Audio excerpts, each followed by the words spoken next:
সাফল্য সাফল্য কে না চায়?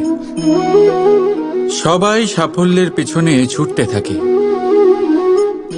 প্রত্যেক ব্যক্তি সাফল্য পেলে উৎসব পালন করে, আনন্দ করে সে। কিন্তু যদি আমি কথা বলি অসফলতার, তখন সবাই দূরে পালায়। কেউ চায় না যে সে জীবনে অসফল হোক, কামনা করে যাতে জীবনে কখনো অসফলতার সম্মুখীন না হতে হয়। আর যখন অসফলতা আসে, লোকে নিরাশ হয়ে পড়ে, কেউ শোকে ডুবে যায়। কেন? তার কোনো প্রয়োজন নেই। আমি জানি আমি যা বলছি তা কঠিন, কিন্তু একটু ভাবুন, অসফলতা ছাড়া সাফল্যের আনন্দ উপভোগ করা যায় না। যতক্ষণ না সারাদিন রোদে দাঁড়িয়ে থাকবে, গরম না সহ্য করবে, ততক্ষণ সন্ধ্যার মিষ্টি ছায়ার আনন্দ কি করে পাবে? তার গুরুত্ব কিভাবে বুঝবে? এটাই হয়ে থাকে সাফল্য আর অসফলতা। সাফল্য পাওয়ার জন্য অসফল হওয়াটাও অত্যন্ত গুরুত্বপূর্ণ। সমস্যা তখনই আরম্ভ হয় যখন আমরা শুধু সাফল্য আর আনন্দের জন্য তৈরি থাকি, কষ্টের জন্য নয়, অসফলতার জন্য নয়। অসফলতার সম্মুখীন হওয়ার জন্য নিজেকে প্রশিক্ষিত করতে পারি না। একটা সাধারণ কথা যা আপনাকে আত্মস্থ করতে হবে। হ্যাঁ, যার থেকে আমরা দূরে পালাই, সেই পরাজয়ের সম্মুখীন হতে শিখুন। ব্যাস, দেখবেন আপনি স্বয়ং জয়ী হবেন। রাধা রাধা। এই বৃক্ষ দেখতে পাচ্ছেন আপনি?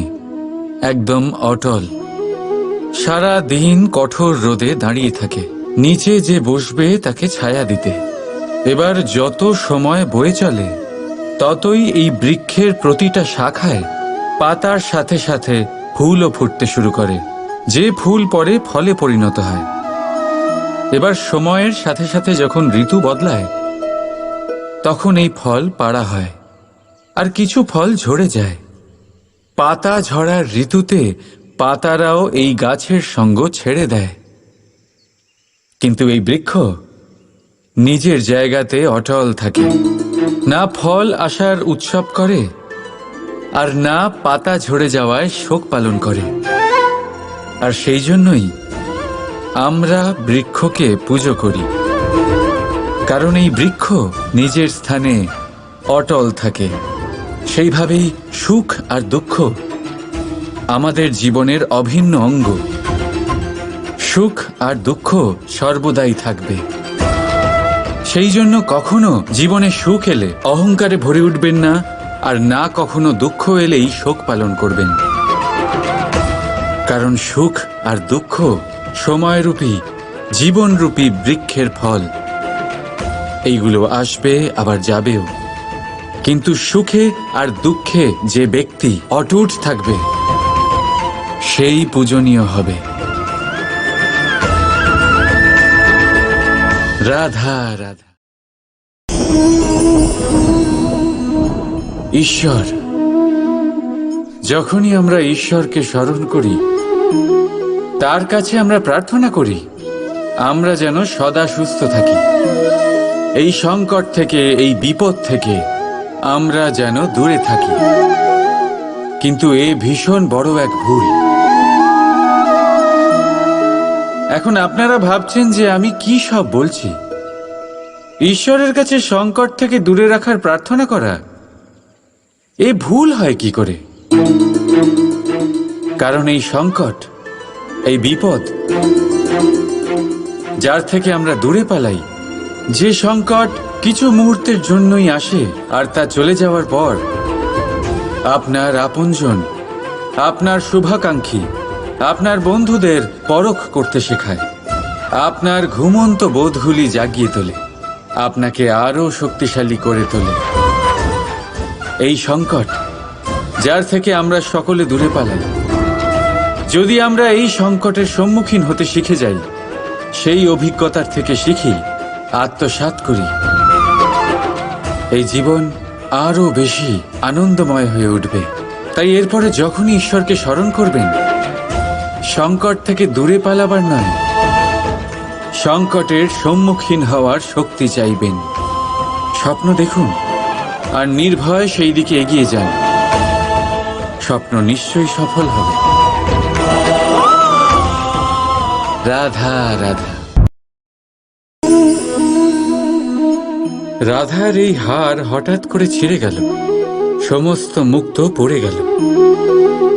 রাধা আমাকে বলল যে এই হার তার খুব প্রিয়, এই মুক্ত অমূল্য, তার জন্য বিশেষ। যখন রাধার জন্য বিশেষ, তখন আমি শুরু করে দিলাম এই হার ঠিক করতে। প্রথমে অনেক সময় লাগলো এই মুক্ত খুঁজতে গিয়ে, আর তারপর আরো সময় লেগে যাচ্ছে এই হারে এই মুক্ত পড়াতে গিয়ে। ঠিক আছে, এবারে আপনারা নিশ্চয়ই ভাবছেন এর জায়গায় আমি নতুন কোনো হার কেন নিয়ে এলাম না। কিন্তু না, কোনো নতুন হার আমার রাধার গলায় দেখে আমার এত আনন্দ হবে না, যতটা সেই হার দেখে হবে যা রাধার প্রিয়, যা আমার রাধার জন্য অমূল্য। এই রকমই হয় আমাদের বন্ধু, আমাদের অমূল্য বন্ধু। তাই কোনো বিষয়ে যদি পরিস্থিতি খারাপ হয়ে যায়, কথা কাটাকাটি হয়, কোনো কারণে মতভেদ তৈরি হয়, তখন তাদের থেকে দূরে সরে যাওয়া একেবারেই উচিত নয়। বরং চেষ্টা করুন তাদের আবার প্রেমের বন্ধনে বেঁধে নিতে, নিজের কাছে রাখতে। কারণ এই বন্ধন, এই অমূল্য বন্ধু, এদের মাহাত্ম্য জীবনে অনেকটাই আলাদা। তাই আসুন আর ভালোবেসে বলুন, রাধা রাধা।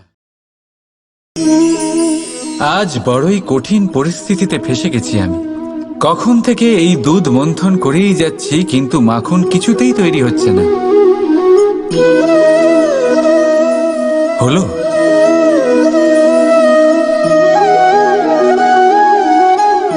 এই দুধ তো কেটে গেছে, এবার কি হবে?